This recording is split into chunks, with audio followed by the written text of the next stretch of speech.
For those of you listening who are professional brewers, I'm here to tell you that planning brew schedules just got easier. Starting now, Imperial Yeast guarantees that commercial orders up to 20 liters of 3 of their most popular strains will ship free if they're not in stock when you place your order.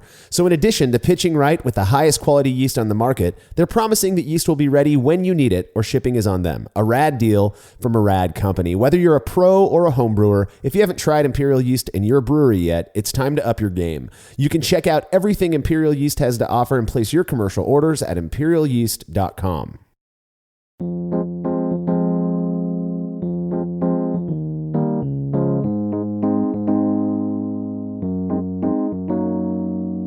There are all kinds of things that can go into making a batch of beer unique. Various types of grains, different hop varieties, regional water profiles, and any number of fruits, spices, or other flavorings. But in order for whatever liquid comes out in the end to turn into a tasty alcoholic beverage, it has to ferment, which is the primary responsibility of yeast. You're listening to the Brewlosophy Podcast. I'm your host, Marshall Schott, and in this episode, I'll be sitting down with Imperial Yeast, Casey Hellwig, to talk about the impact temperature during storage has on yeast. This is one of those issues I trust most of us as brewers have worried about, particularly those of us who prefer to order our yeast online, which requires shipping, who hasn't caved to the option of having their yeast shipped with an ice pack, only to discover upon arrival that the ice is long since melted and the yeast has warmed up. Casey just so happens to have family who lives near me here in Fresno, so during her last visit during the holiday season, before I took her out to a couple of watering holes, we collaborated on an experiment looking into yeast storage temperature. It was a really good time, and the results were pretty fascinating to both of us. We're going to be digging into that in just a bit. All right, if you're a fan of this show and want to help us out, you can consider becoming a patron by visiting patreon.com/brewlosophy.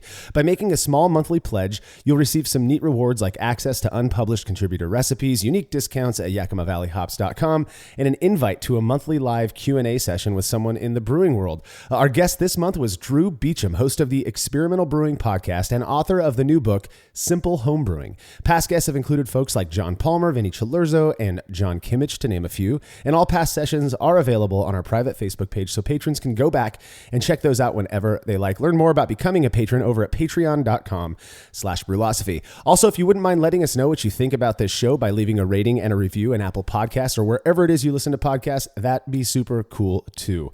Feedback this week is brought to you by Brewers Hardware, who provide brewers with some seriously badass stainless gear, such as their turnkey BH15 pilot brewing system, which has a hard plumb manifold to eliminate all hosing changes during the brew process. Brewers Hardware also has a bunch of unique purpose-built products useful to both professionals and homebrewers. Go check them out at brewershardware.com. And don't forget to mention Brewlosophy at checkout. They'll throw in a free gift. That's brewershardware.com. All right, Stefan Grund from Skillingmark, Sweden, wrote in to say, I sometimes listen to your show when my wife and I travel by car. My wife, who is deeply uninterested in beer and brewing, here, I know what that's like, Stefan, thinks that you have the perfect radio voice, and as a result, she falls asleep. 2.5 months ago, I became a father to a perfect boy named James, after James Hetfield in Metallica. Happy Father's Day there, buddy. He has colic, and one of the few last resorts is to drive around on small gravel roads to soothe him. Now, to the point, it seems that James also thinks that you have the perfect radio voice, as he becomes calm and often falls asleep faster. Not only in the car, but basically anywhere. Nowadays, James and I always listen to your show when we drive, take a walk in the stroller, or when I just need to have 2 free hands and need to keep him occupied. Thanks for an awesome show. Please send my love or my best regards to Jersey and Tim. They really sound like the kind of guys one wants to drink a couple of beers with. They sure are.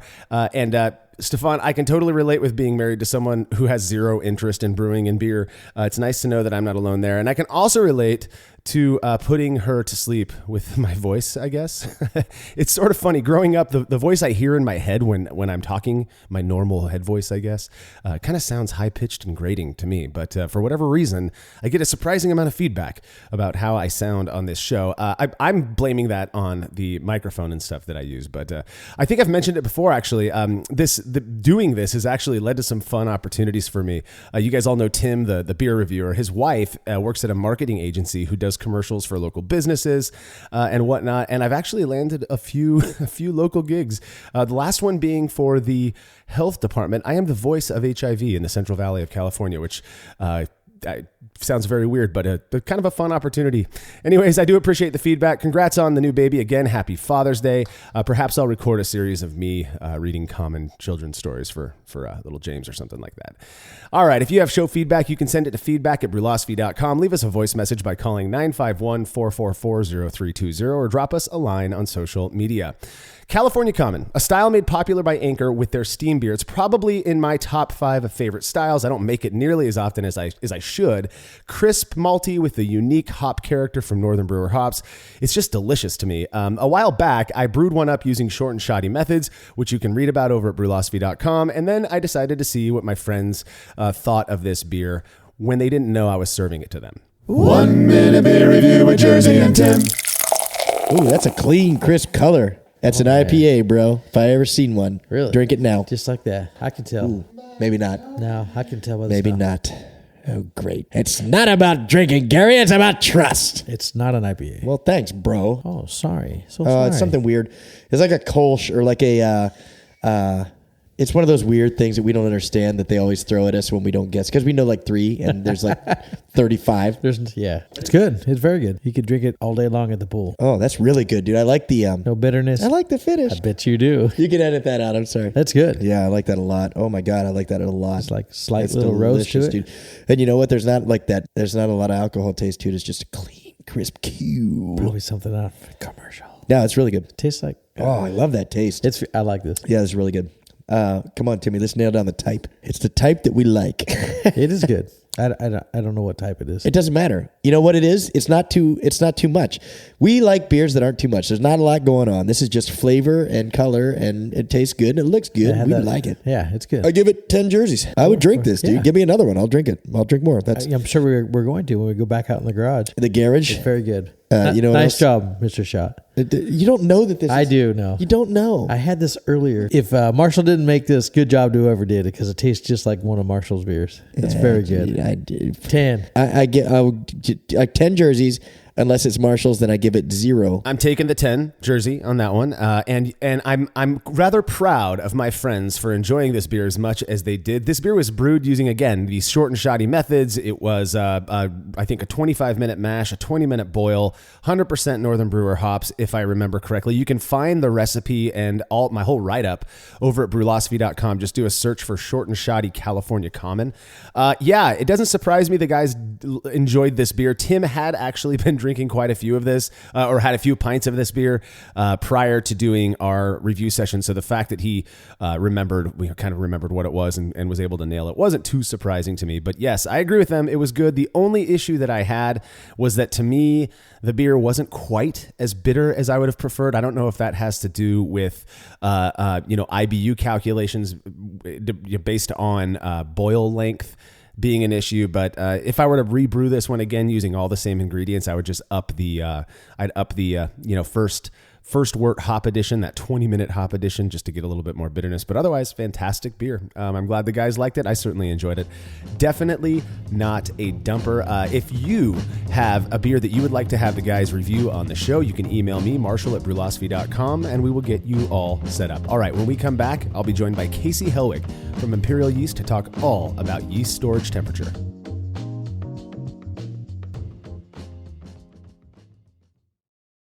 So I've been hanging out with brewers and craft beer nerds for a long time now, and while we do occasionally have our differences, one thing it seems we all share is a love of learning and trying new things, as well as saving a couple of bucks. Well, right now, Craft Beer and Brewing is helping fans of Brulosophy learn more while saving some coin by offering 20% off the price of a subscription to their awesome magazine. Chock full of brewing insights, tips, and recipes from industry experts, Craft Beer and Brewing is seriously great. I read every issue page to page myself. To get 20% off your subscription, all you have to do is sign up at beerandbrewing.com/brulosophy.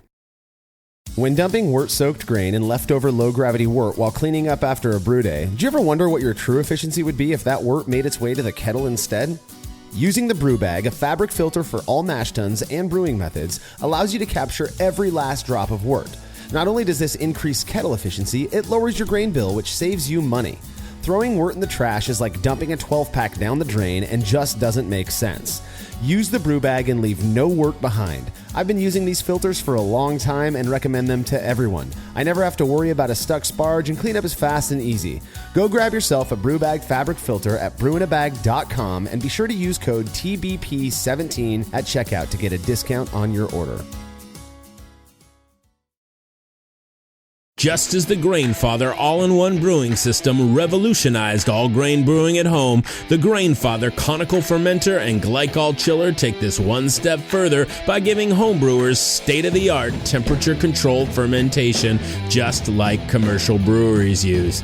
With a full array of features including insulated double-walled construction, an innovative dual-valve yeast dump and sampling tap, and an integrated heating element and temperature controller, the conical fermenter provides a professional quality fermenting environment for superior temperature control.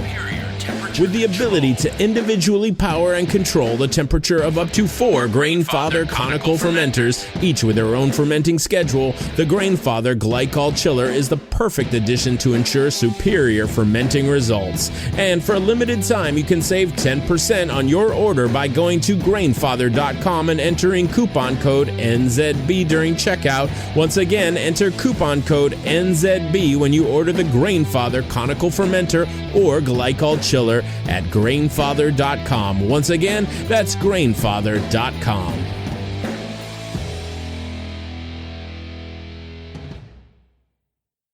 Have you ever thought about adding a port to your kettle but held off because you didn't feel like drilling into your gear or sending it off to have someone else do it? From the makers of the super fast counterflow chiller, the Exchillerator, comes the Hangover, the easiest way to add extra ports to your kettle as well as countless other options. Mount a faucet to your keg for easy portable pouring. Set up the perfect whirlpool arm. Hold a heating element in place. All of this and so much more without permanently modifying your gear. Manufactured right here in the United States, the Hangover offers brewers too many convenient solutions to list here. So head over to Exchillerator.com today to see what the Hangover can do for you.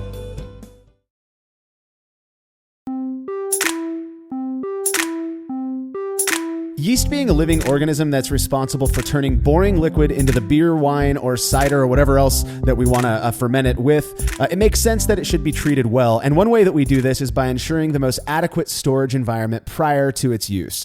Regardless of the type, every pack of yeast I pick up immediately gets placed in my fridge. It's just something I've always accepted as being the best way, but I never really thought about it too deeply. Thankfully, I've got friends who are far smarter than me. I'm beyond pleased to have Casey Helwig from Imperial Yeast with me to shed some light on the importance of yeast storage temperature. Casey, welcome back to the show. Hey, how's it going? It's going really good. How have you been? Great. Busy. Enjoying the beautiful Portland summer. It's been raining and cold. That sounds about right for the Northwest. As a Seattle boy, there's a reason I ran away from that area of the country. Yeah. I spent some time in Fresno. I know what you guys are dealing with. You know what? I'm okay with people hating the heat here because it means that, anyways, exactly. More heat for us, I guess. More swimming and beer drinking at the very least. But hey, well, before we get into the topic of yeast storage temperature, I was wondering if there's anything cool, any new things coming up over at Imperial? Oh man, we've just been cruising along, busy. We've got some good big projects that I can't really talk about too much. But hey, if you tell us, we won't say anything. You can just drop it here. Yeah. Hopefully, in the next few months, we'll be able to get those online and make some big announcements. But otherwise, just getting ready for HomebrewCon at the end of the month here. Busy times for sure. So busy. Just getting things together for that. We should have a pretty fun booth for y'all to check out. We'll be doing Insane in the Yeast Strain all 3 days. So I've got 3 different worts that we're showcasing each day, pitched with 3 different yeast strains. So it should be fun and educational. Sounds like fun. Well, you guys have you guys release these seasonal strains. Well, first off, we should say that I think it's pretty rad that Loki is now on your normal lineup and will be, anybody can use it any time of the year. Are you guys selling the crap out of that stuff or what? Oh man, it's crazy right now. I bet. I I imagine it's just going to keep going up, and as the weather turns warmer around the country. Yeah, people trying to cheat a little bit. Right? Just throw it out in your garage in Fresno and let it rip. I guess that would work. In fact, there's we have a local brewery here who did that with Loki when it was still a seasonal. I think they did like a 5-barrel, 7-barrel batch or something like that, and let it get up to 95 degrees, and the beer came out really good. So awesome stuff. I know that you guys just, I guess, stopped selling Voyager. Yeah, Voyager ended at the end of May. We always take a month off between seasonals just to allow people to sell through their product and use the last couple packs they've got on hand. Right. And July 1 will be a blend of 3 different Kvike strains. Nice. So these blends, I guess my understanding with those, I'm not even going to say the word because I keep screwing it up, but with those strains, those Norwegian strains, like bike. Seeing some, a Norwegian told me it's like quake, like earthquake, except with a V in it. So kvake. Who knows? We're all saying it wrong anyways, but yeah, dumb Americans. My understanding is that the original version of that stuff was all these blends anyways, and that you guys, all you labs are taking them and kind of parsing out the individual strains or. Right. I think due to the way that the Norwegian farmhouse brewers were brewing and storing, they couldn't help but get a blend. Right. So multiple different Saccharomyces strains, probably a couple of bacteria strains in the mix, maybe some Brettanomyces as well. Yeah, right. And so we've got probably 25 different Kvike strains in the bank right now. That's wild. Yeah, it's great. And they're all from the Norwegian area, Norwegian brewers, or? Correct. Yeah. Oh, that's so cool. Yeah, we've sourced them from all over the place. And yeah, playing around with the blends is really fun. You get a unique flavor profile that I don't think the single strain does any justice. I'm excited to try it out. I mean, it sounds like a lot of fun. I was thinking about, how I believe it's Lars Marius Garschel has some blog posts about how they stored these strains like on these wooden rings. I think you guys should start marketing those bad boys, first to the market type of thing. Yeah, they're beautiful. They are really neat. Yeah. And that's a great resource for anybody that's interested in the Kvike strains. Yeah, he's awesome. He was one of our patrons. Got to ask him questions last month, and it was one of the most knowledgeable freaking Q&As that I've been a part of. But that yeast strain is known for being able to ferment really, really warm. And the purpose that we're here today is to talk about yeast storage temperature, which I don't know if you'd store Kvike or Kvik or whatever too warm. But what is before I guess to kind of start off our conversation about storage temperature. Maybe we can talk just kind of in general what the, I guess, ideal storage temperature for yeast that we're using to ferment beverages is. Is there an ideal temperature that we'd store yeast at? Yeah. You want to keep it pretty cold. 33, 34 Fahrenheit is ideal. So just above freezing, and we're talking 1 degree Celsius there. Correct. You don't want to freeze your yeast. That's bad for it. What happens is the ice crystals will burst the cell walls, leading to decreased viability. And then too warm, yeast cells are just going to die off. So I'm no microbiologist, so I'm going to be just kind of bullshitting here for a little bit, and you can correct me if I'm wrong. My understanding is that can lead to autolyzed off flavors, right? Because you're actually killing the yeast cells that you end up putting into your beer. Yeah, I mean, it depends on how many yeast cells die. Absolutely. What we've experienced and what we've tested in the lab is about a 20 to 30% reduction in viability. And so more likely than not, you'll just see a poor fermentation. Slower start, longer finishing times, maybe more off flavor production, right, especially. But if you had a pack of yeast that 60% of the yeast cells died off, autolysis would be a concern for sure. Right. I recall, I don't know if this was an email or somebody left a comment somewhere, but a dude, somehow got a hold of me and let me know that he'd accidentally frozen a pouch of your guys' yeast. And we hear that all the time. What was that? We hear that all the time. Oh man, it's got to happen often because people you drink a few beers, accidentally throw it in the freezer instead of the fridge. I mean, I've been there, done that. But Or you're shipping in the Midwest during the polar vortex. oh yeah, good Lord, that is something I've never had to worry about. But the dude who contacted me said that he reached out, and Jessica explained to him that decreased viability, and by viability we're just referring to cell count, basically. Live cells, yeah. Live cells, right? And there's a whole bunch of dead cells. We count those too. But the her response in essence was that, but if you prop it up in a starter, you shouldn't have any issues. And that to me is interesting, only because of my concerns. Again, it may be baseless of autolysis and getting that kind of rubbery. To me, dead yeast fermentations kind of smell like burnt rubber.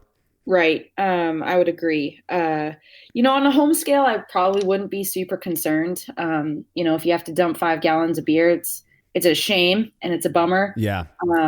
But it's not the end of the world. On a pro scale, if you freeze your yeast, I would definitely be concerned. I would throw it under a microscope just to kind of assess what you're working with. Yeah. Well, and there are ways. This is something that, again, I've never tried this, but I know more, microbiologically inclined homebrewers who do freeze their yeast in a sort of a safe way, and right, on glycerin slants. Yep. Okay, so what can you explain that to us a little bit? Because this is something that sounds really interesting. My understanding is that by doing this, you are saving just a fraction of cells, and then you are going and propping that up later. But you can freeze them if you use glycerin, right? Yeah. Basically, just the glycerin kind of acts as a buffer, preventing the ice crystals from forming and puncturing cell walls. Oh, cool. So it does. It just stops the water basically from freezing into crystals. Because that's really what your concern is. It's not about the yeast getting too cold or anything, right? Yeah, correct. So you're not worried about the yeast being too cold and dying off. What you're worried about is those ice crystals bursting cell walls. Right. And so on a glycerin slant, that doesn't happen. And so yeast labs around the world, the yeast labs that are here in the U.S., banks around the world all store their yeast on glycerin slants in -80 Celsius freezers. Whoa, that's like freeze dry temperatures, right? I mean, that's freezing cold. Yeah. And the idea there is that you are basically suspending that yeast so that it can be. I mean, I've heard people who are propagating 6, 7, 8-year-old yeast from slants. Yep. So basically, at that -80 or -80 temperature, obviously no microbiological2nctions are happening. Right. And so your yeast is stored perfectly in time, and available for you to prop up, 2 months later, 2 years later, 20 years later, etc. Yeah. Like Austin Powers. It's good Lord. I need to go back and rewatch that. I haven't thought about that in a long time. Yeah, that's what it made me think of. He has to take that big long piss when he's done getting out of oh, geez. All right. Well, I think the bigger issue for homebrewers, and I hate to poo-poo on our Midwest friends, but during the summertime, if you're ordering yeast from online, or even if you're just running to the homebrew store before you head to grocery shopping, the bigger issue is keeping that yeast cool, because it in the summer, especially here where I live, if I'm not getting that yeast within 18 hours, regardless of whether I get an ice pack or not, that ice pack is going to melt if it's sitting out on my doorstep. Yeah, absolutely. Keeping yeast as close to 33, 34, Fahrenheit or 1 Celsius is super important.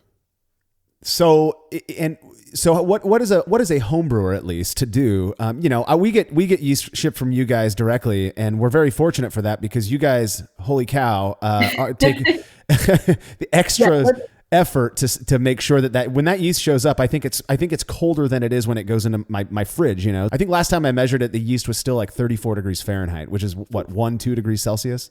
Yeah, we take pretty good care to package our yeast, whether it's going to a retail shop or a commercial brewery around the country, around the world, so that it does not warm up during transit. Styrofoam coolers, ice packs. We put a lot of time and energy into figuring out the optimum number of ice packs and how big they need to be. I love nerds. I do. I mean, it's one of us. Yeah, I do the same thing. You got like a spreadsheet for how many ice packs to throw in one. That's. Oh, we absolutely do. But it's essential to getting healthy fermentations. And the first step is making sure that the yeast arrives to the facility or, the home brewer healthy. Right. We also ship everything priority overnight. For a home brewer, I think the most that you can do is depend on your retailer to help you out a bit. Don't set up your shipment to ship on a Thursday or Friday and sit in a warehouse over the weekend. Yeah. God.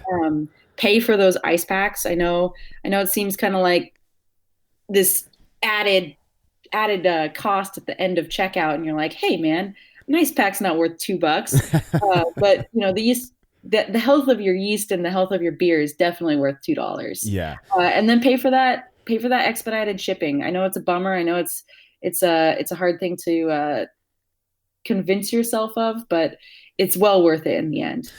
So I just this is kind of an aside, but I just heard from somebody earlier this week, another home brewer, who said that his homebrew shop, his local homebrew shop, carries Imperial yeast, and you're not gonna. There are gonna be times where you don't sell out of everything that you order, so they have a bucket where you can get old pouches that are, I guess they're 2 or 3 months past the date that they should be used or whatever, but he puts them to the side and sells them for half price or whatever. And this dude said he went and snagged one, propped it up, and that it worked perfectly.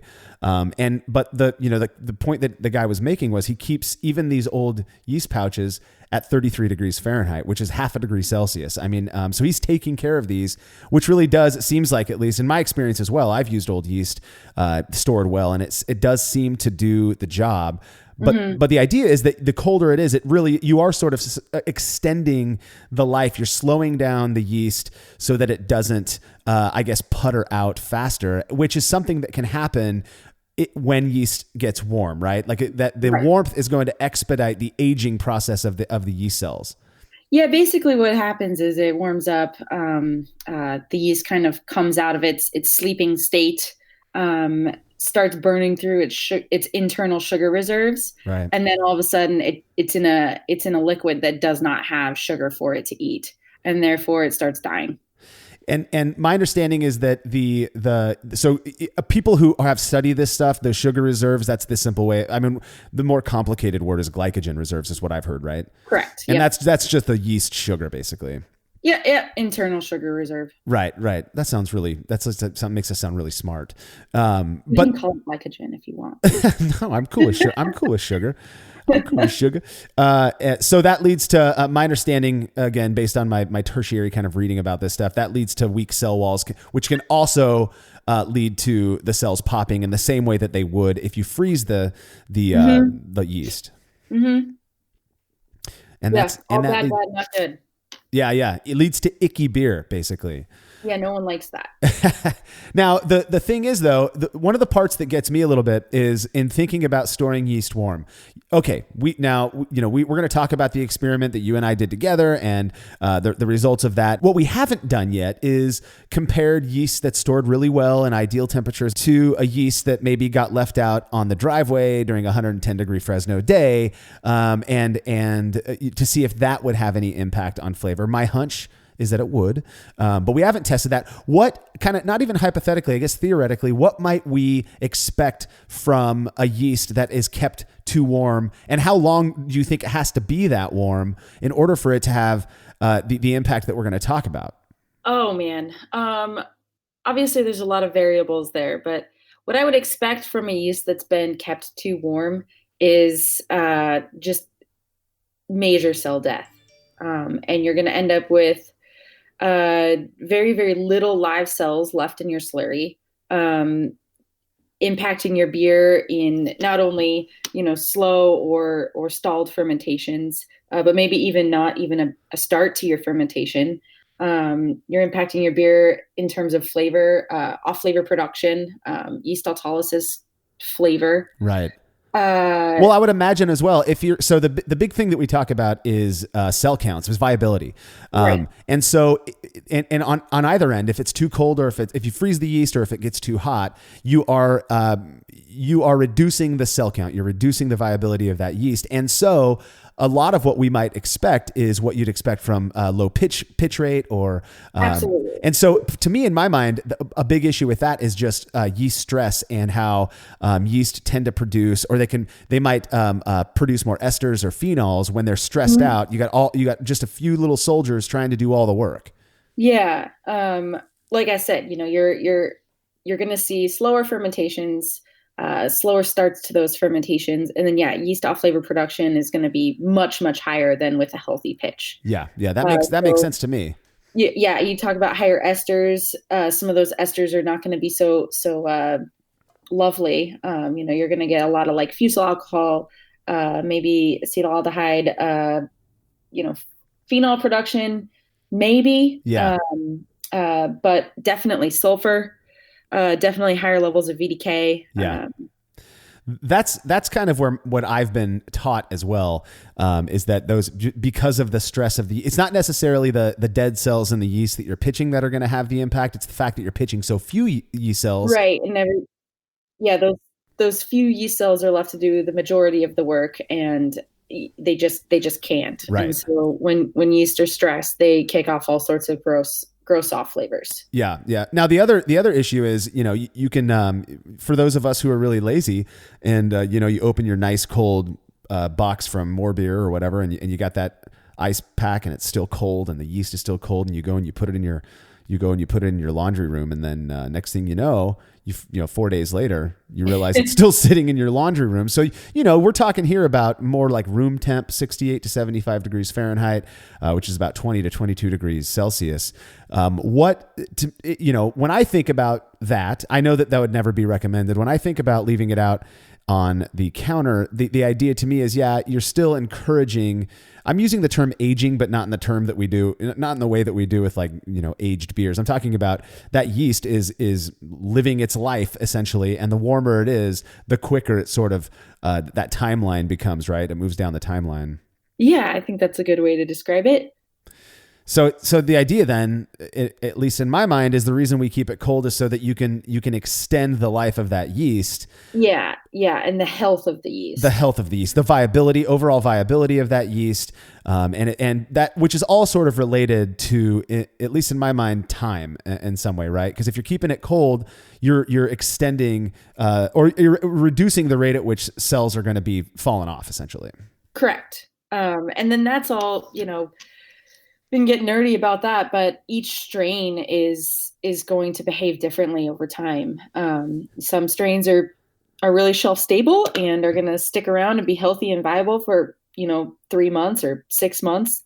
Right. And some strains are not so shelf stable, and after 3 months, you see a pretty significant drop off in yeast health. That's interesting. Can you share with us what some of those strains are that tend to be more or less viable? Strains tend to be the most hardy. Belgian and German strains are somewhat hardy. Lager strains are not so hardy, more like delicate little flowers. Those lagers, and my favorite too, which is surprising, but mine too. You just want to be nice to your yeast, and it'll be nice to you. Right. Well, I still treat mine nicely, so I'm taking what you're giving us, and I'm making sure to baby it, pamper it a little bit, for the most part. Your question about leaving it in your laundry room at 68 or 70 degrees Fahrenheit, not something that we've studied. Not something I would recommend. And if somebody called in and was like, "Hey, I left my pack of yeast out in my laundry room for 4 days. Yeah. What do you think?" I would probably advise them not to pitch it or even make a starter. I remember this conversation with you, Casey. Hey, I've got, this is a question I've been asked a few times before we cut to break real quick.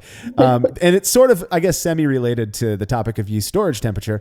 But you guys are the only yeast lab that I'm aware of that recommend pitching yeast when it's cool. So taking it right out of the fridge and tossing it right into warm wort or whatever it may be. I was always taught to let it warm up to about the temperature of the wort, or within maybe 10 or 15 degrees Fahrenheit before pitching it. What's the deal with that? So we recommend pitching cold. Basically what you want to do is always make sure you're pitching that particular yeast strain into a wort at which 68 Fahrenheit, 67 Fahrenheit for ales, cooler for lagers. Yeah. You want to be pitching that particular yeast strain into a wort that it's going to thrive in as far as temperature goes. But temp shock, pitching cold yeast into warm wort, is somewhat of a misnomer. I think what was happening for a really long time was there was some pretty significant systemic underpitching within the homebrewing community. Yeah. And the idea was to let the yeast sit out, warm up, start to come out of that sleep state. And you'd see some activity, your pack would puff up. The yeast was burning through its sugar reserves, internal sugar reserves. And then when it hits your wort, it's super active and ready to go. Right. But if you let your, yeast sit out for 3 or 4 hours on a brew day in the middle of the summer in Fresno, California, that yeast could potentially get up to, upwards of 80 degrees Fahrenheit. Easily. Oh yeah. Yeah, easy. Outside temp is 102. And that's generally bad for yeast. And so what's happening is you're pitching yeast that's maybe stressed. Maybe some of the cells in your slurry have died off, and you're just increasing your potential for poor fermentation and yeast derived off flavors.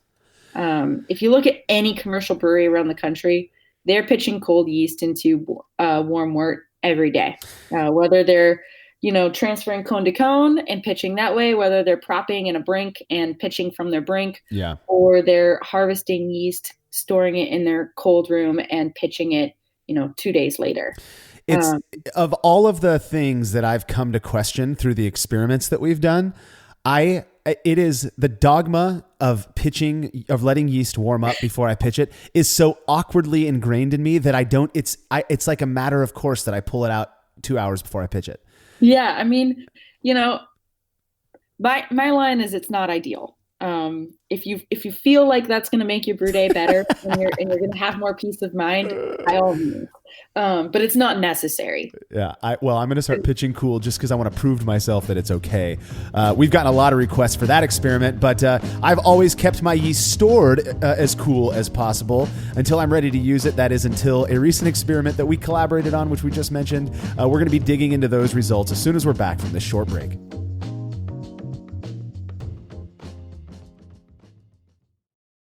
After a long brew day, the last thing I want to do is waste more time chilling wort. I've tried so many different options, and ultimately I settled on the super efficient immersion chillers made by Jaded Brewing. With the King Cobra and Hydra, I'm able to chill my entire batch of wort from boiling to just a few degrees above groundwater temperature in as little as 6 minutes. If an immersion chiller is right for your brewery, then do yourself a favor and check out all of the rad options Jaded Brewing has to offer at jadedbrewing.com. And be sure to let them know Brewlosophy sent you. As every brewer knows, the best beer requires the best hops, which Yakima Valley Hops provides fresh from the source to brewers around the world, carrying everything from classics like Cascade to modern favorites like Galaxy and Mosaic, as well as other ingredients and gear. Yakima Valley Hops has it all. And don't forget to check out their new podcast, The Late Edition, where the YVH crew goes into depth on our favorite plant with industry experts. Head over to YakimaValleyHops.com now to see all they have to offer and subscribe to The Late Edition wherever it is you listen to podcasts. Hi, I'm Stephen Leach, creator of Brow Supply Brewing Systems, here to tell you about our latest Unibrow brewing system. Modeled after the brew-in-a-bag method, the Unibrow uses the same kettle for both mashing and boiling, replacing the fabric bag with a stainless basket that can hold up to 20 pounds of grain. A heating element is run by an electric controller that allows for the maintenance of specific mash temperatures and makes mashing easier than ever. Each Unibrow is shipped with a counterflow chiller and the parts required to brew a batch of beer. We're really proud of the Unibrow, and we know you'll love it as much as we do. Go check it out at browsupply.com and sign up for our email list to receive special deals in your inbox. Family owned Atlantic Brew Supply is the largest homebrew shop in the Southeast. No gimmicks, no multinational corporate overlords, and no BS. They offer exclusive malts, yeast, and more from local artisans, as well as award-winning recipe kits. They also sell professional brewing gear and cask equipment from sister companies ABS Commercial and Cask Supply. Most ingredients are available by the ounce, plus Atlantic Brew Supply has an on-site calculator to help you craft your best brew. Orders are processed same day, and 2-day shipping is guaranteed for East Coast customers. Get 15% off your first order using promo code BREWPOD. That's BRUPOD at AtlanticBrewSupply.com.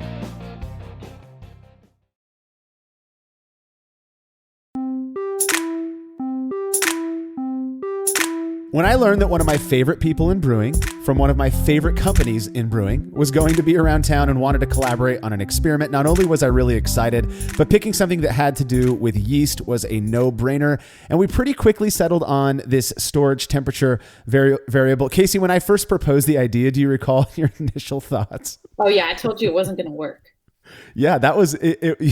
You were absolutely convinced, and you told me the same thing that you had said in the last segment on, if it's been 3 or 4 days, you're recommending people just toss the pouch and go grab a new fresh pouch. So, we did this experiment, and I thought it was pretty humorous, and for the sake of science, when I proposed it, I did not think the response was going to be as not extreme. It's not like you flipped out or anything, but you were entirely convinced that it was going to produce at the very least a significant difference in the beers. But we'll go over the brewing. I'm just going to talk about the batch that we did, the 2 batches that we did a little bit, so that people are aware of the methods that we used. I'd received a couple pouches of very fresh A09 pub yeast. I forget the exact dates, but it was super fresh, as it always is when we get it from Imperial. They had the same manufactured on date, which was, I think it was like a week before you and I started chatting that I received those. Both were immediately placed in my fridge, and I keep my fridge at 36 degrees Fahrenheit, which is 2 degrees Celsius. Then once we settled on the variable, I removed one of them and put it in my laundry room, which during that time of year, it was wintertime, ranged between about 68 degrees Fahrenheit all the way up to about 76 degrees Fahrenheit, which is about 20 degrees C to 24, 25 degrees C. And it gets warm because it's our laundry room. So when we got the dryer going, it can get pretty toasty in there. So we did this 13 days. So we're going to call it 2 weeks prior to the day that we actually pitched the yeast, during which the other pouch just stayed in the cold fridge the entire time. All right, Casey, during this time, what can we say with a fair degree of confidence was occurring to that warm yeast? It's warmer, so we know that those cells are doing something more actively.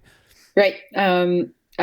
Waking up, burning through internal sugar reserves, and once it's once it's active and woken up, and not in a wort solution, they're just going to start dying off. So that's basically what's happening is that we could say with a fair degree of confidence that these 2 arguably identical packs of yeast, one of them is going to have lower viability than the other one. Absolutely. Okay. Now here's the deal. Some people asked, well, why'd you choose? I don't think they were being argumentative, but why did you choose to use this English ale yeast pub, which is one of my favorites, over some other common American yeast or maybe a Belgian yeast? Well, for one, we had to pick one strain, but 2, I thought that it would be interesting to use that one because it's known for being somewhat characterful, producing some esters for English ales. So that's why we went with that one. And then wanting to make sure that any differences were readily apparent. And since we were using a English yeast, we brewed up 2 identical batches of a very simple British golden ale. I think it was 95% Mecca grade La Manta pale malt and 5% of the Mecca grade Metolius, which is a Munich style malt. Really simple. Both were mashed at 150 degrees Fahrenheit or 66 degrees Celsius for 60 minutes. Then the batches were boiled for another 60 minutes. Used UK Fuggles all the way through, 30 grams at 60 minutes, 20 grams at 25 minutes, and 20 grams at 5 minutes. The OG on one of the batches finished, I think, 1 SG point higher. It was 1055 versus 1054. Nothing I was worried about. That's just, I think, your process thing. It didn't have anything. I mean, at this point, the worts were brewed identically. Any other things you remember about that brew day? In and out. Yeah. It was lovely. It was fun. We had a good time, but it was a very simple brew day. Yeah. In terms of process and the actual brew day itself, it was easy, straightforward. Nothing memorable pops up as far as good or bad things happening. The only thing that I recall thinking, oh man, she's going to call me out on this, is toward the end of the boil, I did pull the cold yeast out of the fridge. I noticed. I know you noticed, but you kindly said nothing about it. I didn't even think about it. But it only sat out for about 30, because my groundwater is so cold, we got the worts chilled down to pitching temp immediately. Yeah, and that day was fairly chilly outside. I remember having a hoodie on in the garage for pretty much the entire day. Yeah, it was a cold day, and so I'm falling on my sword. I did not follow the rules as printed on the Imperial yeast package, but the yeast was still cold when we pitched it. The other one was nice and toasty. Again, it had been sitting in the laundry room for 13 days at this point. Absolutely. So once the boil was complete again, the worts were chilled and transferred identical amounts into separate SS brew buckets, those stainless brew buckets.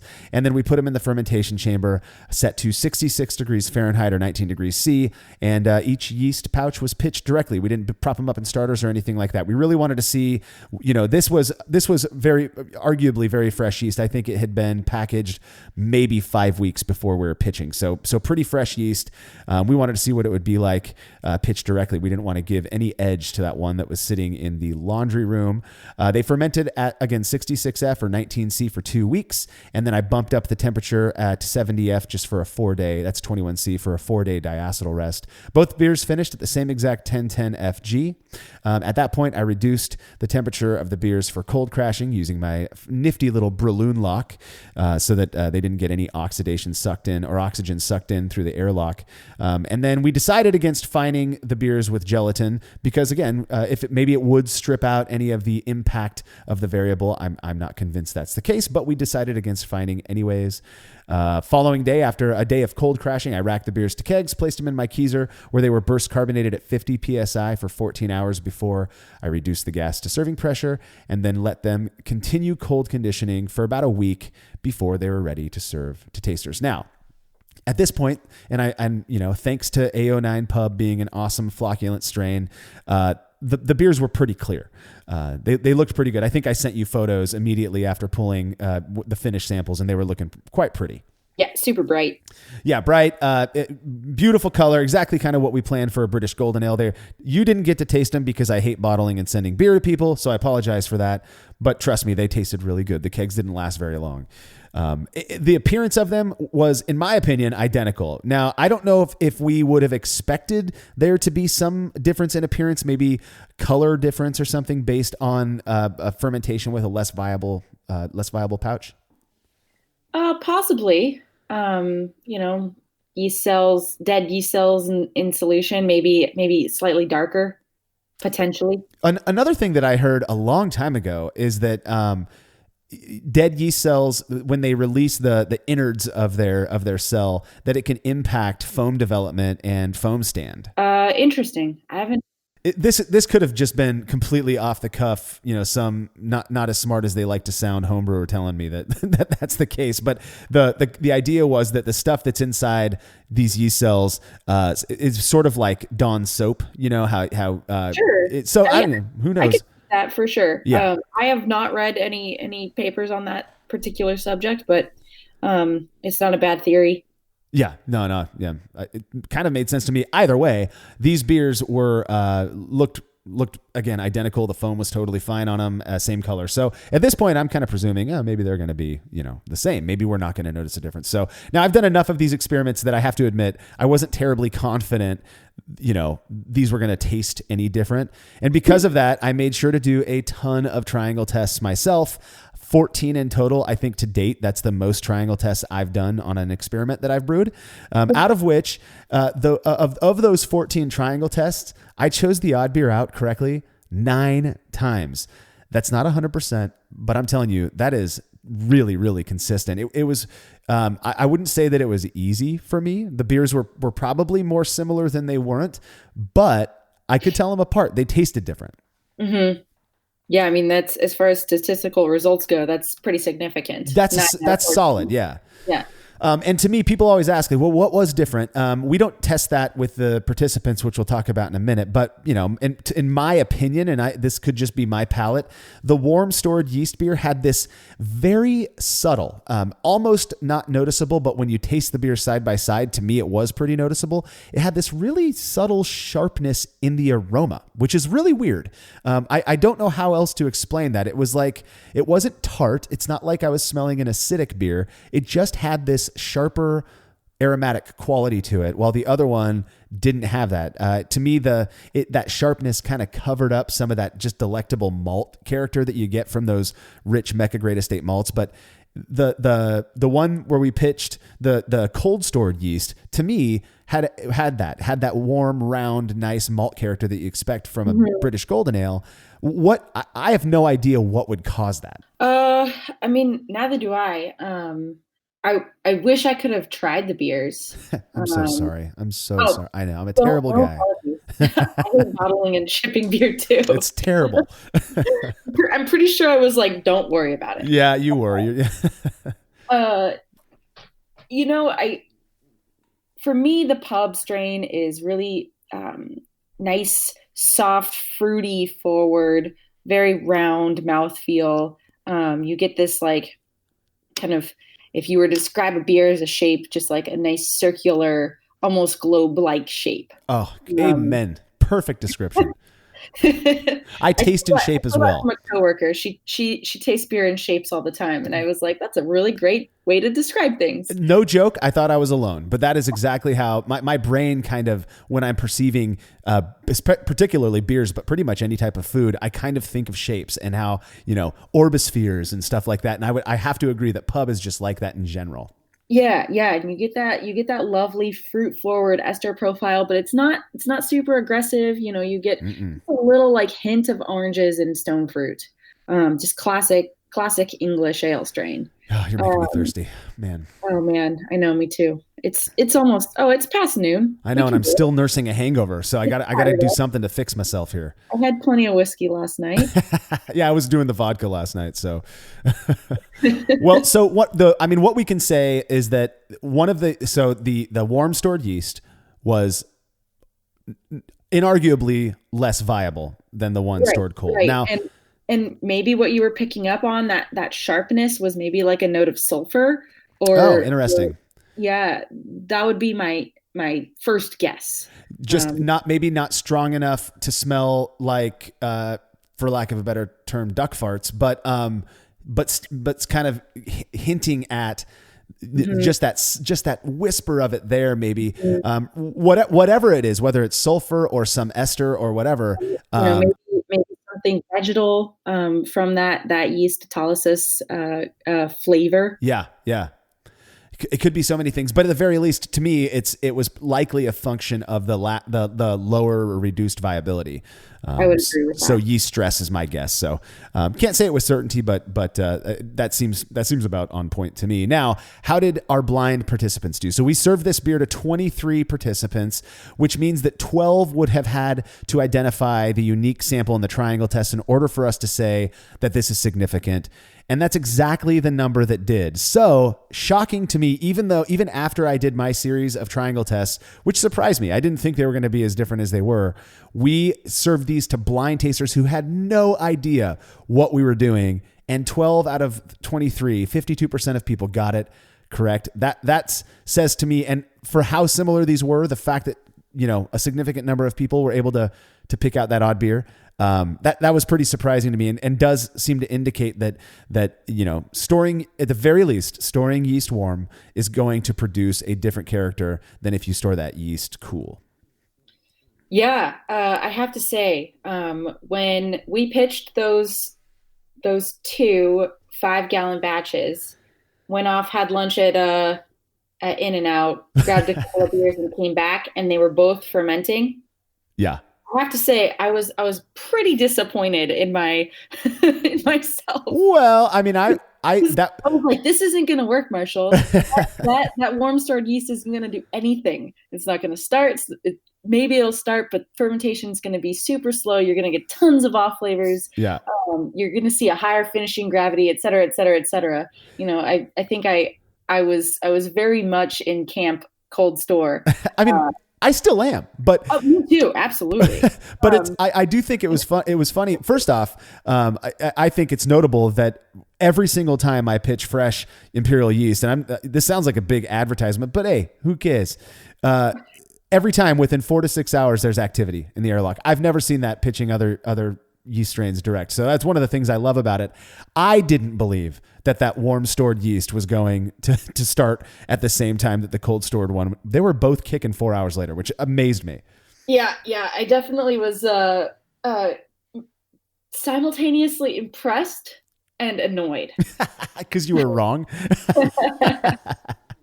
I thought it was fun. Well, at the very least, what we can say is that, while storing beer warm or beer yeast warm, at least for 2 weeks, may not be the best way to maintain yeast health, and it could lead to a perceptible difference. This difference may not necessarily be bad, and that, to me, at least on an organoleptic level, was kind of buttressed by our preference data. 3 people out of the 12 who got it right on the triangle test, 3 of them preferred the beer fermented with the cold stored yeast. 8 people preferred the one with warm stored yeast more, which just blows my mind.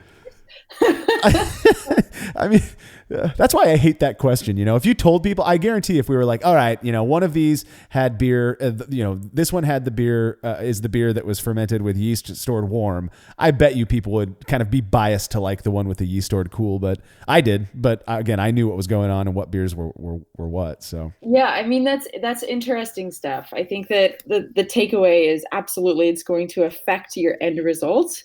And maybe if we had used a strain that's not so shelf stable, not so hardy, the results would have been much different. Yeah, I'm excited to get back to that and tackle another yeast storage temperature, because the fact that this was significant just blew my mind. I honestly, and I told you this ahead of time, I honestly didn't think it was going to happen. Now, I do think it's funny that on some level it's kind of annoying for you, because to me it just goes to show how high a quality your guys' yeast is. So in many ways, even though you wouldn't be recommending people store their yeast warm, it's sort of I guess kind of nice to know, hey, if I forget, if I'm too drunk and I forget my yeast in the laundry room for a couple of days, it's probably not going to ruin it, Right. Might not be catastrophic. Yeah. Well, we've got some reader comments I'd like to get to that hopefully you can respond to. The first one has to do with what we were just talking about. Matt says, I wonder if Imperial's 200 billion cell count was a factor. I would absolutely think that that's a factor. You start out with more healthy yeast, you're going to end up with more healthy yeast. Right. Especially when considering most other yeast suppliers on the market are giving half that to home brewers. If you start out with 200 billion cells and at the end of 13 or 14 days of warm storage, you've got 75 billion cells. Yeah. Conversely, if you started out with 100 billion cells, you might have 15 billion cells. Makes sense to me. Yeah.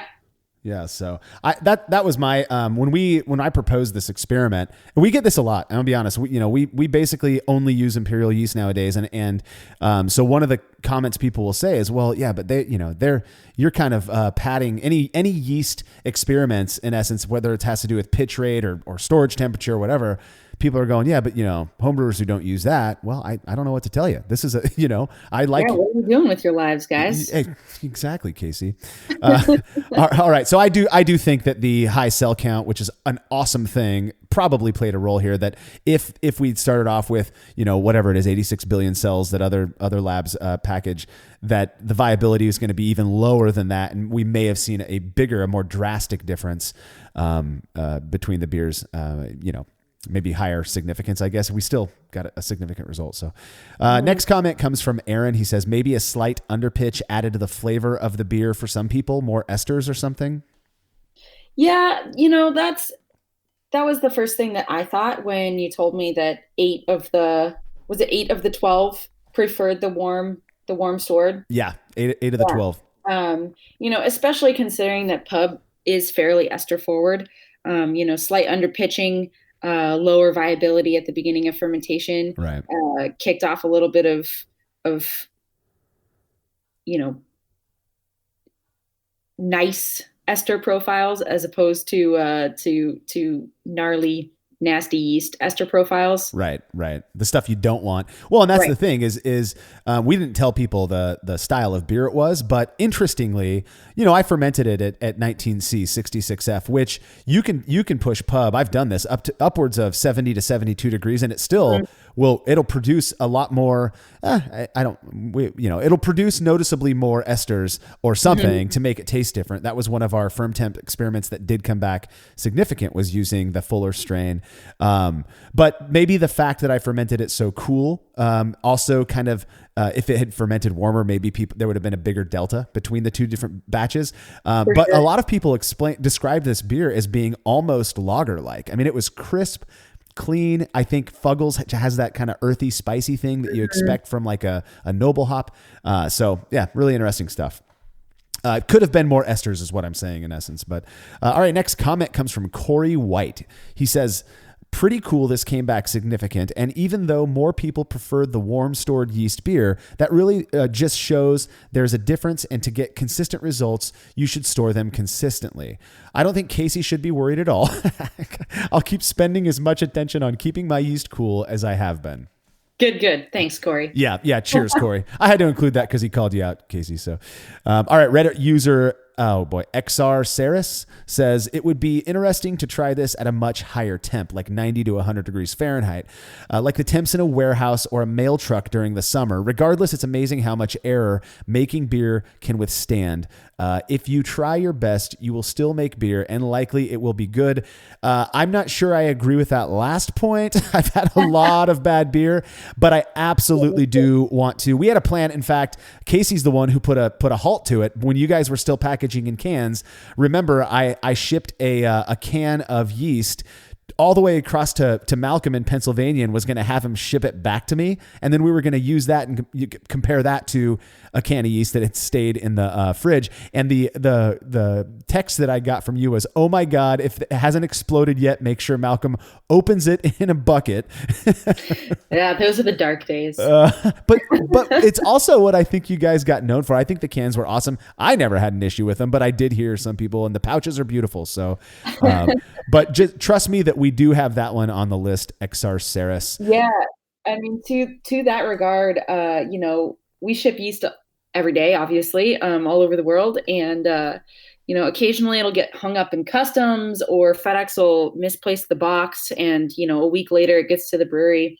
And more often than not, the container that, we shipped our yeast in has puffed to the point that it blows the lid off. And so, yeah, when you're talking about 150 degrees in the back of a mail truck in the middle of Death Valley, things are going to go pretty bad pretty quick. Sure. I trust that. Yeah. Definitely still something I want to, the impact of shipping yeast during the summer or something like that, I think could be an interesting experiment. All I'd have to do, for sure. Yeah. All I'd have to do in essence is leave a pack of yeast in my garage, right now, for 3 days. Cause that's, I think most people are getting yeast shipped to them it takes about 2 to 3 days that it's, if you're not picking up an ice pack, but even here, I mean, you're one of those little ice packs that you pay $2 for more beers those things will melt in 45 minutes in the summer. So definitely on the list. All right. Our final comment comes from Reddit user, Boarshead72. He says, I wonder whether there would have been more dramatic results had the packs been older. They were manufactured on November 14th, 2018, and you received them the first week of December, then left them out for 2 weeks. This is analogous to pitching slurry from a previous beer. That's an interesting point. Something I've never been concerned would fail. Though results were significant, there was a difference, just not a massive one according to your description. Nice experiment. Thanks. Yeah. I would agree that, older packs of yeast would definitely have we would have had the same results, but they would have been more significant. So that you're saying that the difference between the beers would have been more noticeably or perceptibly drastic, I guess. Correct. Yeah. I have to believe that'd be the case as well. Only because we got the significant result with such fresh yeast, after 13 days in a fairly, mild, quote unquote, warm environment. So, Yeah, good one. Again, that's another thing we can add to the list and perhaps test it out later. Well, that is all the time we have for this episode. Casey, it's always great having you on. Thank you so much for taking the time out of your day to chat with me. Any final words before we head out? Thanks for having me, Marshall. It's always fantastic. And happy brewing. Happy brewing to you as well. Don't forget to head over to brewlosophy.com to read about the experiment discussed in this episode as well as everything else we're up to. The Brewlosophy podcast is made possible by the generous support of our sponsors as well as all of our rad listeners. We seriously could not do this without you. Cheers to everyone who has subscribed and left a review of our show. It makes a huge difference. If you haven't yet, please consider doing so. Head over to brewlosophy.com/support to view a list of ways you can easily help us to continue producing this podcast. If you want a reward for your support, visit patreon.com/brewlosophy. Thanks again for listening. We'll be back next week with another episode of the Brewlosophy podcast. Until then, think beer. Start off the morning with some hot tea, lemon and honey, cause it suits my bro. Put some herb in the bowl, yeah, it's homegrown. Ain't gotta go through the middleman.